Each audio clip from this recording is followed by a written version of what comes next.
கேள்வி ஒன்றாக இருந்தாலும் பதில் எப்படியா இருக்கான், ஆளுக்கு ஏற்ற மாதிரி மாறுபடும். நேரில் வந்துட்டால் என்ன பண்ணிடலாம், எல்லா கேள்வியும் கேட்டு தெளிவாக.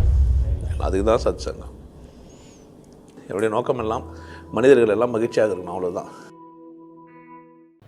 இங்கே பெரிய பிரச்சனை இருக்குது. நீங்கள் பார்க்குற ஆண் பெண் நாட்டோட சமூகத்தோட சம்மந்தப்பட்டவங்க. நீங்கள் பார்க்குறீங்களே பெண்ணுன்னு ஒருத்தரை பார்க்குறீங்கல்ல, இயற்கை தந்த பெண் வேற, இந்த சமூகத்தில் ஊடாடி இருக்கிற பெண் வேற.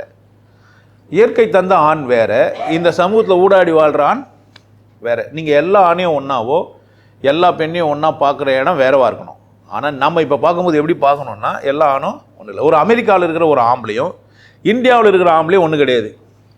அமெரிக்காவில் இருக்கிற ஒரு பொம்பளையும் இந்தியாவில் இருக்கிற ஒரு பொம்பளையும் ஒன்று கிடையாது. இந்த ஊர்லேயே, இந்த இந்தியாவிலேயே தமிழகத்திலேயே நீ பார்க்குற எல்லா பொம்பளையும் ஒரே மாதிரி பொம்பளை இல்லை. வளர்கிற விதத்தில் நீ கதவு மட்டுமே திறந்து, அவர் இல்லைங்கன்னு மூடுற ஒரு பொம்பளை இருக்கிறா, கதவு திறந்து வச்சுட்டு வாங்க உட்காருங்கன்னு பேசி காஃபி டீ குத்து அனுப்புகிற பொம்பளை இருக்கிறா. எல்லா பொம்பளையும் ஒன்று கிடையாது. ஸோ பொம்பளைங்கள வேறு மாதிரிலாம் கிரிட்டிசைஸ் பண்ணுங்கிறேன் வளைச்சின்னு இருப்பாங்க. ஆண்களும் அப்படி தான்.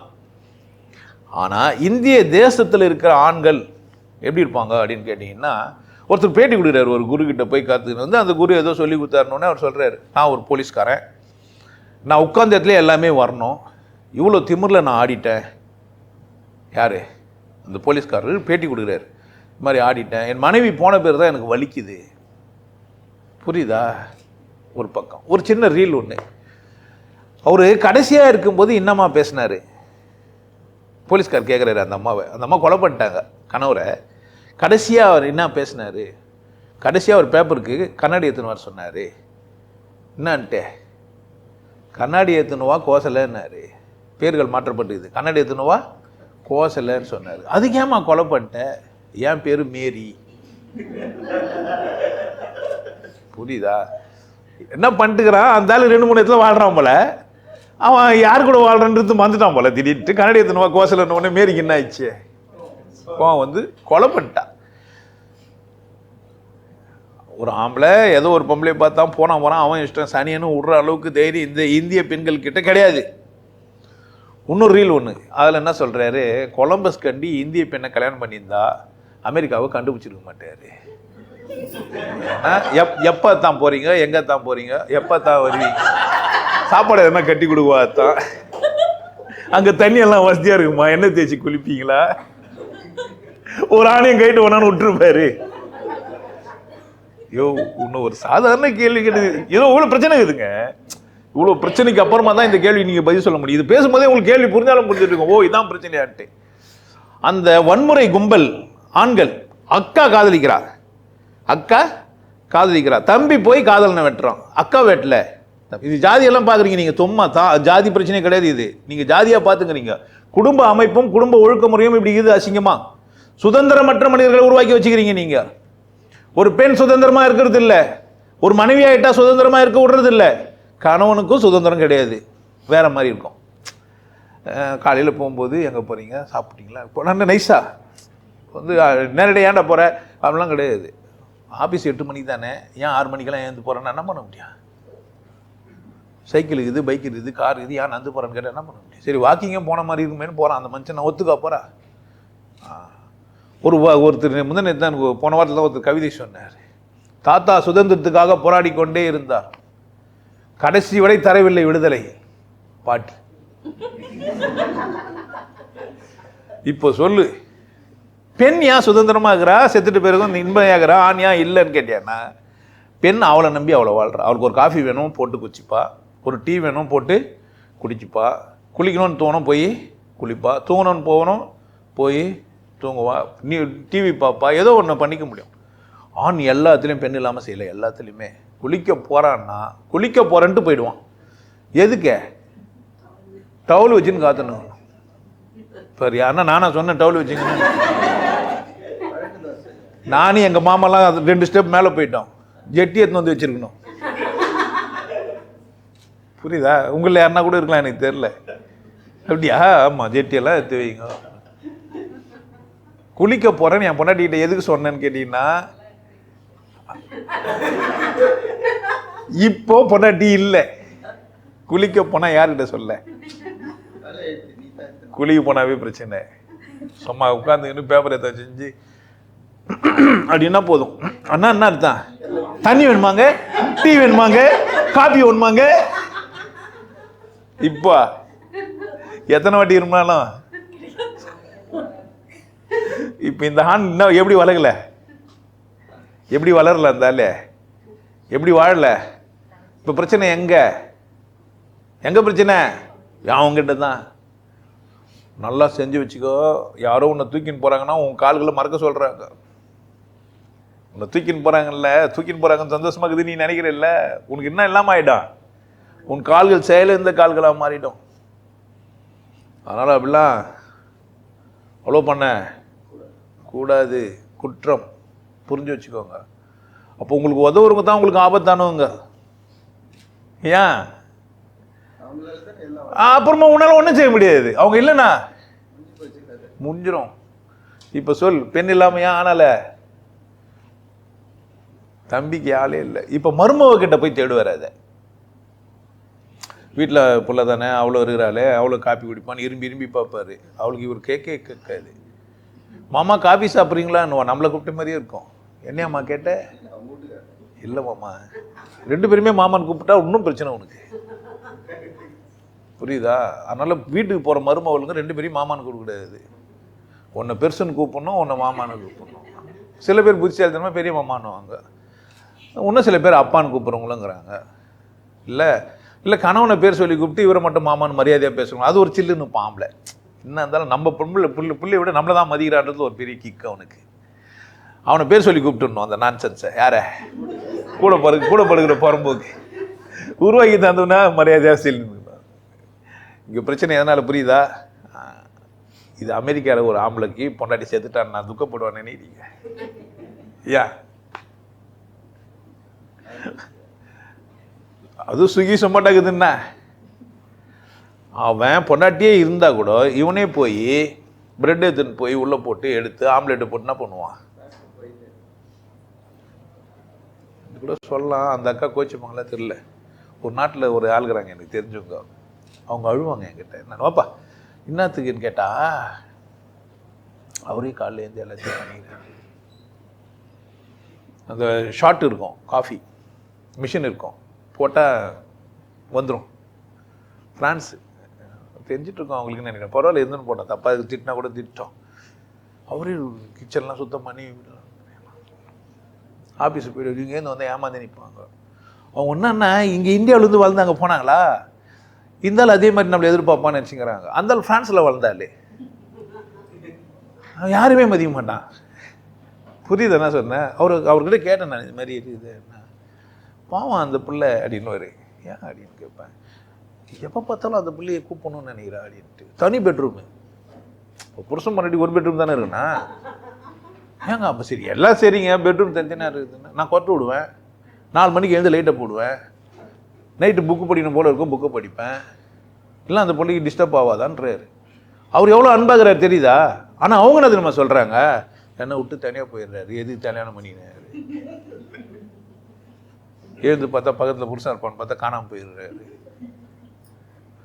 இதே மாதிரி தேர்றேன்னு சொன்னதுலேருந்து வர்றதே இல்லை. நைட்டு தேர்ன்னு 2 வாட்டி சொல்லிடுறாங்க, அது வந்து அவர் ரூம்க்கே வர்றது இல்லை.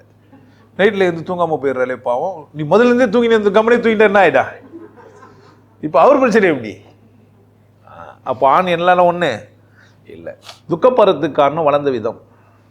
துக்கப்படுறதுக்கு காரணம்னா வளர்ந்த விதம். மனைவி இல்லை, கணவன் இல்லைன்றதெல்லாம் சும்மா தான். அன்பாக இருக்கிறீங்க பேசுறீங்கன்னா, நீ குளிமா நான் டவுல் எடுத்து கொடுக்குன்னு சொல்லியிருந்தேனா உனக்கு துக்கம் வந்திருக்காது.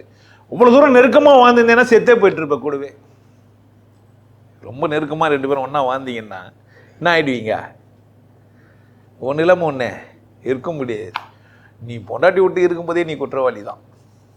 இது வந்து இதுக்காகலாம் சொல்ல, நான் குற்றவாளிலாம் இல்லை. நான் வாழ வந்துக்கிறேன், எனக்கு எவ்வளோ நாள் வாழ்னாலும் அந்த நான் வாழ்ந்து நிற்பேன்னு சொன்னால் தப்பு கிடையாது. துக்கமாகறேன்னு சொல்லவே கூடாது என்கிட்ட. ஏன் துக்கத்தை செருப்பால் அடி தான் என் வேலை. அது எந்த ஃபார்மெட்டில் வந்தாலும். புரியுதா? ஏன் துக்கப்பட்ட? அவ்வளோ அடிமை பற்றி இருந்த ஒரு அடிமை என்ன இல்லை இப்போ உனக்கு இல்லை. அதனால் என்ன பண்ணுவானுங்கன்னு கேட்டீங்கன்னா 60 வயசு ஆகிட்டா கூட 2வது கல்யாணம் பண்ணி வைப்பாங்க. இப்போ என்ன கேட்குறாருன்னா, நான் துக்கமாகறேம்மா அப்படின்னு எதுக்கு சொல்கிறாருன்னா, எனக்கு காத்த ஒரு ஜோடியை யாருன்னா ஏற்பாடு பண்ணி கொடுங்கன்றார். உனக்கு புரியாமல் என்கிட்ட வந்து கேள்வி கேட்டு, எனக்கு புரியுது அவர் கஷ்டம், எனக்கு புரியுது. ஏன் நானும் யார் தான், இந்தியன் மேல் தானே. உங்களுக்கு கூட புரியும், ஆனால் புரியாத மாதிரி நடிப்பீங்க. இப்போ புரிஞ்சிச்சே இல்லையா? நேராக கேட்க முடியுமா எனக்கு 2வது ஆள் ஏற்பாடு பண்ணுன்ட்டு?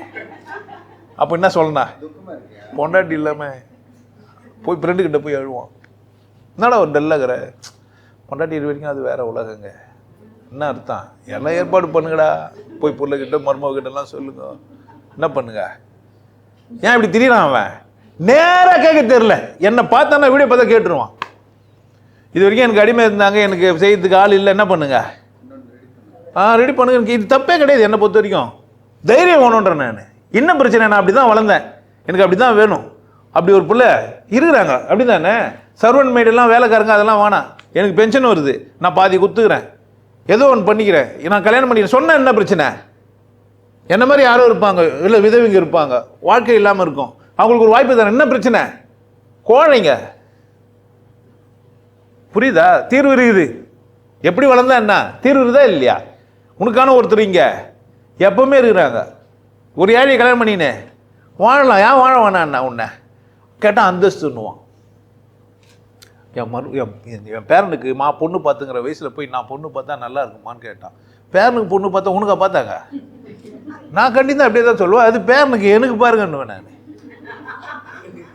வரும்போது என் பொண்ணு ஒன்று கேள்வி கேட்டாச்சா, உனக்கெல்லாம் வயசெல்லாம் ஆயிடுச்சு, பேரம்பத்தியெல்லாம் ஏற்றுட்ட, அவங்களுக்கு கல்யாணம் ஆக போகுது, கடவுள் சொல்கிறாரு நான் ஒரு டேட் பிரேம் சொல்லிக்கிறேன், எக்ஸ்ட்ரா ஒரு 4 வருஷம் தரேன்றாருன்னா என்ன பண்ணுவேன்? பிரச்சனை ஒன்றும் இல்லை, அப்போ என்ன எனக்கு தேவையோ அது வேணும்னு கேட்பேன். அப்போ என்ன வேணும்னா பண்ண யார் கேட்கணும்? என் தேவை மேலே எனக்கு கவனமாக இருக்கணும், தப்பு கிடையாது. நான் ஒரு 4 வேலைக்காரங்கள கூட வாழ்ந்துட்டேன், எனக்கு ஷூ பாலிஷ் பண்ணுறதுக்கு ஒரு ஆள் வேணும், அப்படி தானே.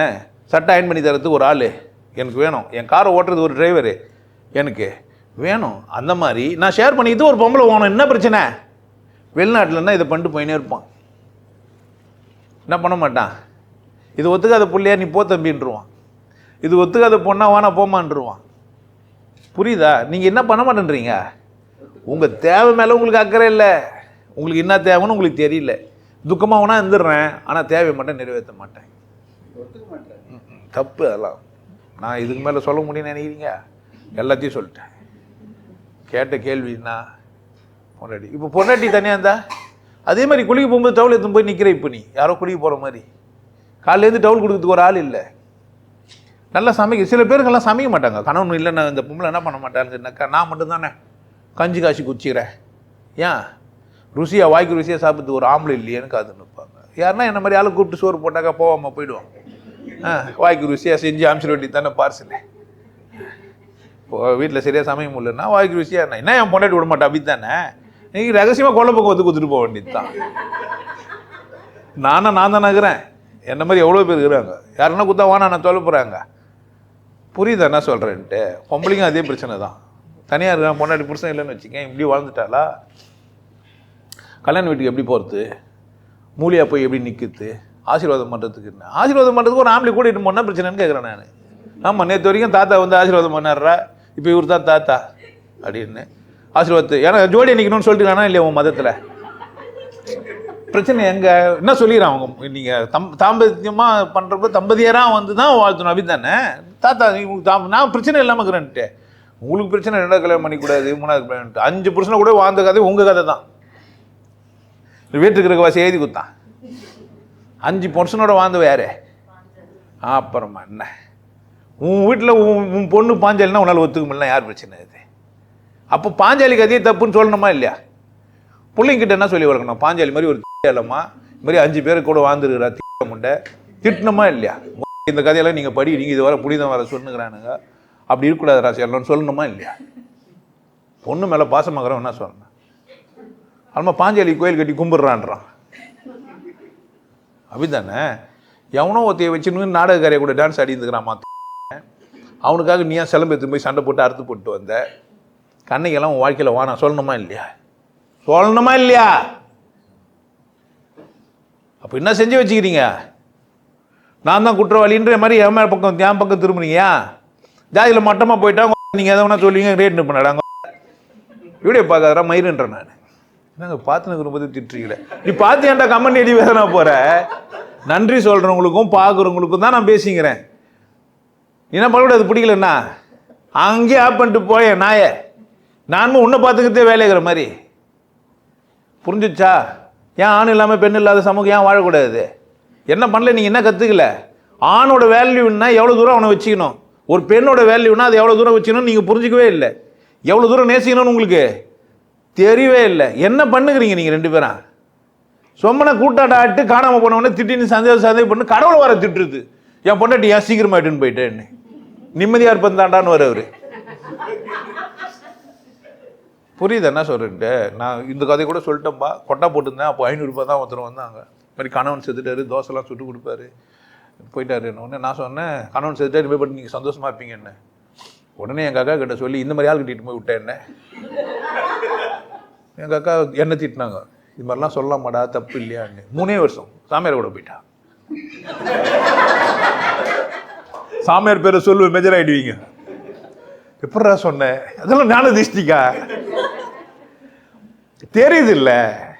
ஏன் அந்த ஏங்கராவோ தோசை சுட்டு தருவார் காணாமல் போயிட்டேன்னா என்ன அர்த்தம்? நீ கேட்கும் போதே எனக்கு தெரிஞ்சு தோசை சுட்டு தரத்துக்கு ஆள் இல்லை, இதானே உன் பிரச்சனை. ஏன் சாமியார்கிட்ட போயிட்டா? சாமியார் தோசை சுட்டு தர்றாரு, இவ்வளோதான் விஷயம். புரியுதா? வாழ்க்கை ரொம்ப எளிமையானது. வாழ்க்கை எப்படி ரொம்ப எளிமையானது. துக்கம் நீ தருவிச்சிக்கிற, நீ எத்தனை மண்டல ஏற்றின்னு துக்கப்பட்டு சிவயோகி போய் நின்னா ஆறுதல் சொல்லுவாருன்ட்டு சும்மா கட்டி பிடிச்சிக்கோ. ஏன் ஆறுதல் சொல்லி கட்டுப்பிடினா இல்லை, இப்படிலாம் சொல்லி கண்ணீரை ஏன் தொடங்கணுன்னு கண்ணத்தை தடவுன்னு சொல்லு. ஏன் கண்ணீர் வச்சு தடவை சொல்கிற? நேராக பேசு, சந்தோஷமாக இரு. கொண்டாட்டம் உனது. இந்தமாதிரி துக்கமான செய்திங்க தான் என்ன சொல்லுங்க, அதை அப்படி வெல்றது. உங்களுக்கு எல்லாருக்கும் ஒரு விஷயம் சொல்கிறேன். ஆனந்த வாழ்வு அப்படின்ற ஒரு கோர்ஸ் யூடியூப்பில் போட்டு வச்சு, ஹாப்பி லைஃப் கோர்ஸ் 3999 ரூபா கட்டி நீங்கள் மெம்பர் ஆனீங்கன்னா அந்த ஆனந்த வாழ்வு கோர்ஸை நேரடியாக நீங்கள் யூடியூப்பில் பார்க்கலாம். கட்டிட்டு நீங்கள் ஃபேமிலியாக டிவியில் போட்டுனா பண்ணலாம். எல்லாரும் ஃபேமிலியாக போட்டு பார்க்கலாம். ஒருத்தர் தான் சப்ஸ்கிரைப் பண்ணீங்க, 5 பேர் 6 பேர் என்ன பண்ணலாம், நீங்கள் அதை பார்க்கலாம். வாய்ப்பு பயன்படுத்திக்க பாருங்க. நல்லா இருங்க, சிறப்பாக இருங்க, கொண்டாட்டமாக இருங்க. உங்களை நீங்கள் மதிப்பு மிகுந்தவராக மாற்றுறது உங்கள் கையில் தான் இருக்குது. நல்லா இருங்க. நான் ஒரு வாய்ப்பு என்னை பயன்படுத்திக்கலாம். நல்லது.